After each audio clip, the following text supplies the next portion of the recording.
Hello and welcome to Value Chain TV News Update. I am Adalbi Ogojofo with the news. And on the news update, despite the assurance by the Apex Bank on the continued use of both the old and new Naira notes for transactions, Naira note scarcity has become more pronounced as customers are forced to a limit of 10,000 Naira. Some banks are also said to be totally out of cash. Nigerians have shed light on their recent struggles with withdrawals over the past few days. The report. The new Naira notes, that's the 1,000 Naira notes. I went to withdraw 10,000 at GT Bank, Maraba, that's around Orange Market.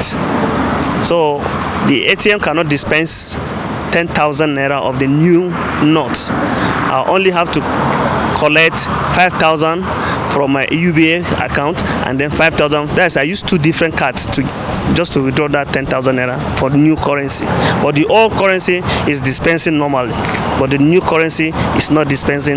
You cannot withdraw 10,000 Naira at the spot. Obviously, I have experienced this kind of challenge, particularly within last week and this week.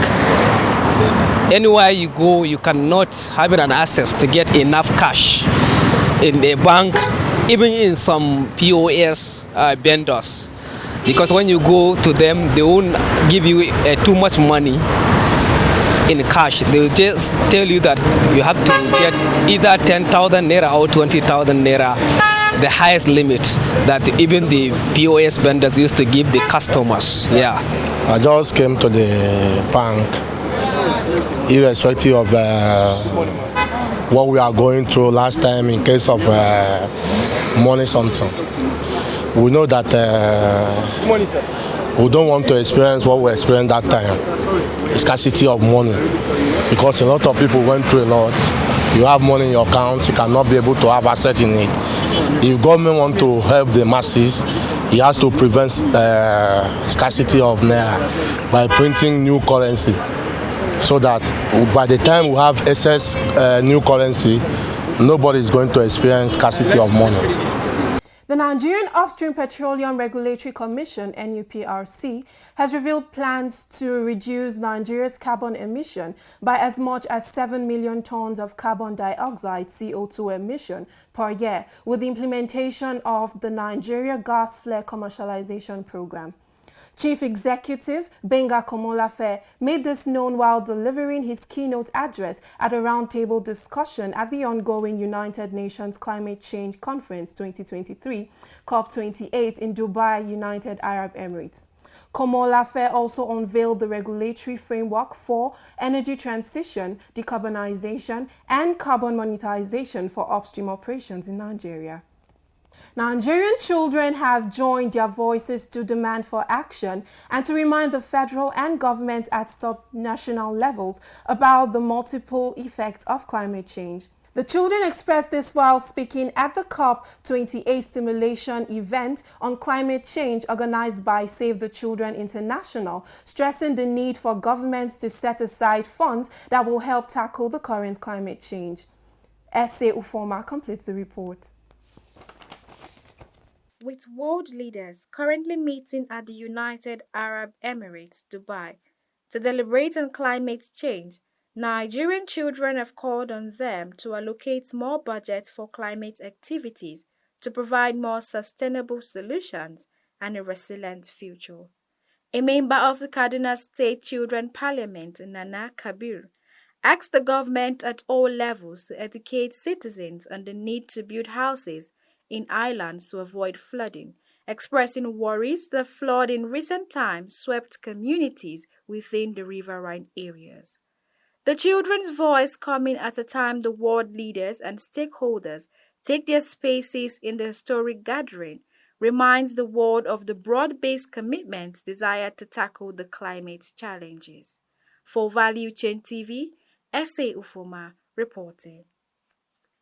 Still on COP28, Minister of Information and National Orientation, Alhaji Mohammed Idris, has stated that 422 is the actual number of delegates sponsored by the federal government to the Climate Change Conference in Dubai, UAE. In a statement issued which followed the uproar of a segment of the opposition, Alhaji Idris said the size of the delegation was justified in recognition to Nigeria's size, peculiarity and numerous commitments to the climate change concern.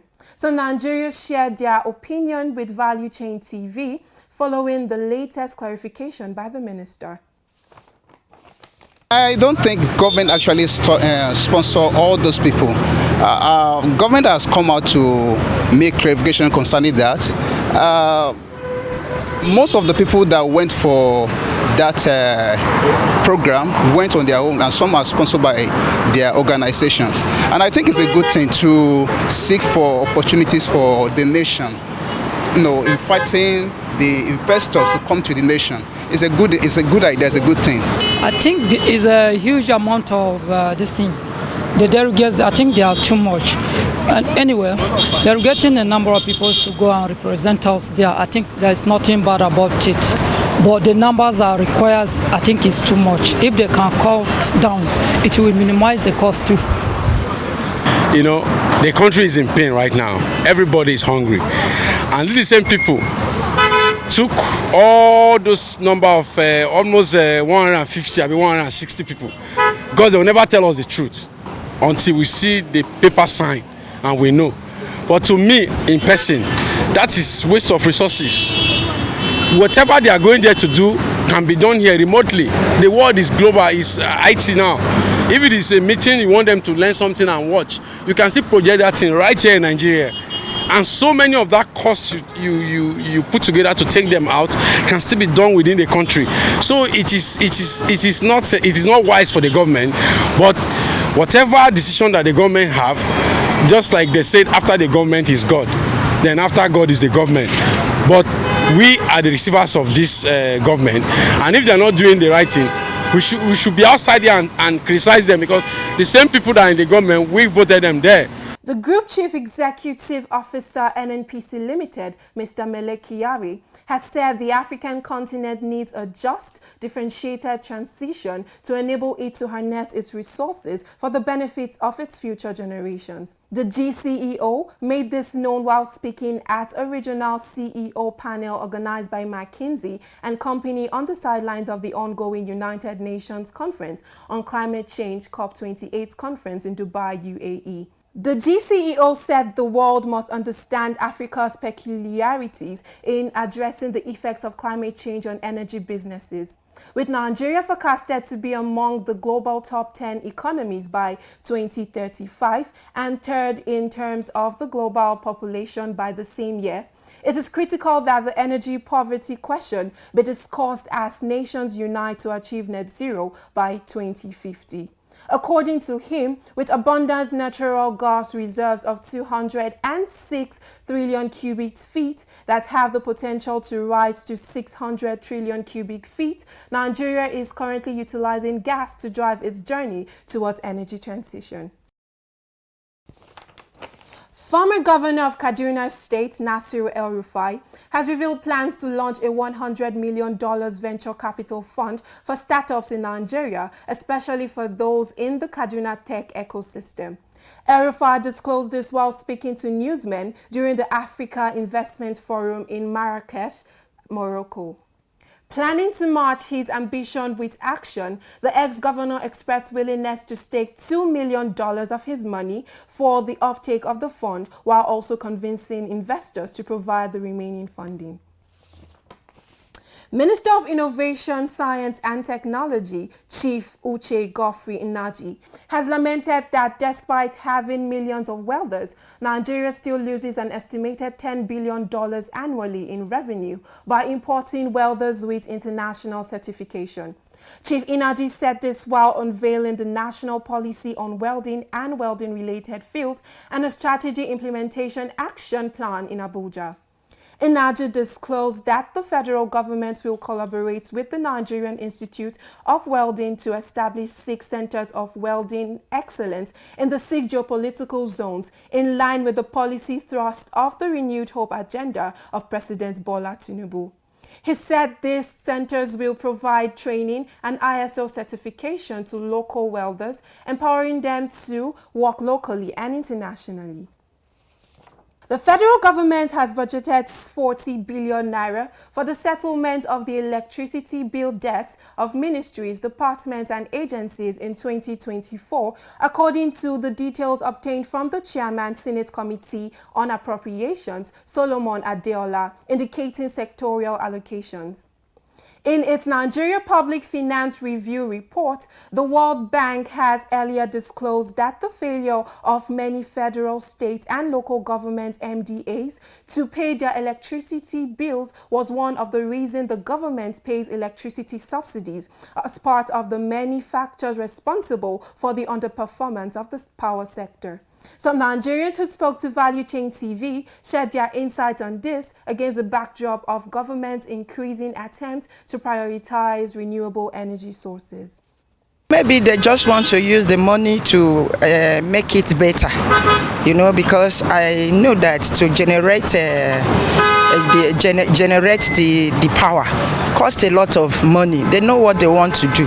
And I think they have something to do with the money and to make it better. That's why they want to use that amount of money. And if that will happen, and at the end of the day, the power supply gets better, I think we'll not even bother about it, because after that, Nigeria will get more from the new generation of power through solar energy or other forms of other means of getting the power done in Nigeria. I want the government to pay that money. I mean, to be paying the ministry electricity bill, because I remember, I think about 5 years from ago, I remember that they were saying some ministry were owing electricity bill. At the same time, they could not pay. And I was alert that they even give taxes out to individuals. I mean, what's it called? The civil servants or not even man on the street. They give them, they share it among the people in Nigeria to be paying that money. Whereas it's not Nigeria that spends or that use the bill, that use the NEPA bill. It's ministry that used it. Most of the ministry is paying it. They not share it among Nigerians to pay, which is very wrong. So the other Nigerians have struggled to pay theirs, and you're now incurring the government own, the ministry own on the masses, which is very wrong. So government should pay, or government should be paying for ministry. And that's it on the news update. I am Adalbio Gwejofo. Thanks for staying with us.